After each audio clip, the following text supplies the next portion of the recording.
Sir, தனிப்பட்ட விமர்சனங்கள் முதலமைச்சரையும் துணை முதலமைச்சரையும் எடப்பாடி கே பழனிசாமி அவர்கள் ரொம்ப பர்சனலா அட்டாக் பண்றாரு. திமுக என்ன கருத்து வைக்கப்படுதோ அதற்கான பதிலை தான் அவர் சொல்றாரு. ஆனா தம் பர்சனலா அட்டாக் பண்றாருன்னு சொல்லிட்டு ஆர்.எஸ். பாரதி இன்னைக்கு கொஞ்சம் கடுமையான வார்த்தைகளை பயன்படுத்தியிருக்காரு.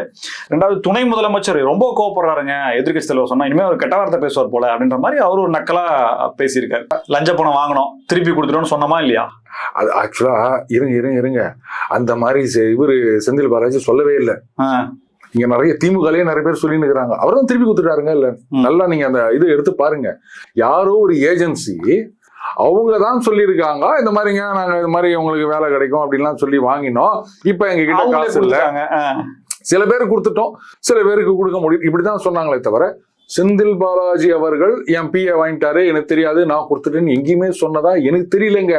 ஆனா இதையே நிறைய பேர் திமுகலயே சொல்லிருக்காங்க, திருப்பி கொடுத்துட்டாரு அப்படின்னு சொல்லி. அவர் வாங்கவே இல்லை, அவர் எப்படி திருப்பி கொடுத்துருவாரு? அதைத்தான் நான் கேட்கிறேன். இந்த மாதிரி சொல்லிட்டு இருக்காங்க. நீங்க என்னவோ திமுகவினர் கண்ணியமாக அப்படின்லாம் சொல்லி நிக்கிறீங்க.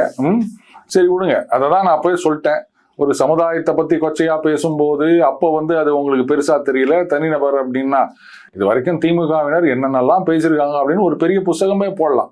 அது நீங்க அதிமுகவினர் போய் கேட்டு பாருங்க. திராவிட நாடு எங்க இருக்குன்னு கேட்டப்போ மறைந்த தலைவர் என்ன பதில் சொன்னார்? அதான், அதாவது அப்புறம் அந்த கல்லால் அடிச்சு ரத்தம் வந்தது, நிறைய விஷயங்கள் இருக்குதுங்க, விடுங்க.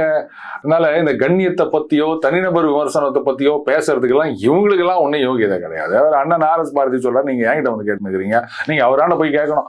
அப்போ அந்த கொரோனா பீரியட்ல அந்த கேஸ் என்ன ஆச்சு அப்படின்னு நீங்க போய் கேட்டீங்கன்னா நான் அண்ணாமலை மாதிரி தான் சொல்லுவேன். அப்போ நீங்க நேர்மையான பத்திரிகையாளர், அவரை கேட்டுட்டு என்கிட்ட வந்து கேட்டுக்கிறீங்க நீங்க, அப்படிதான் நான் சொல்வேன்.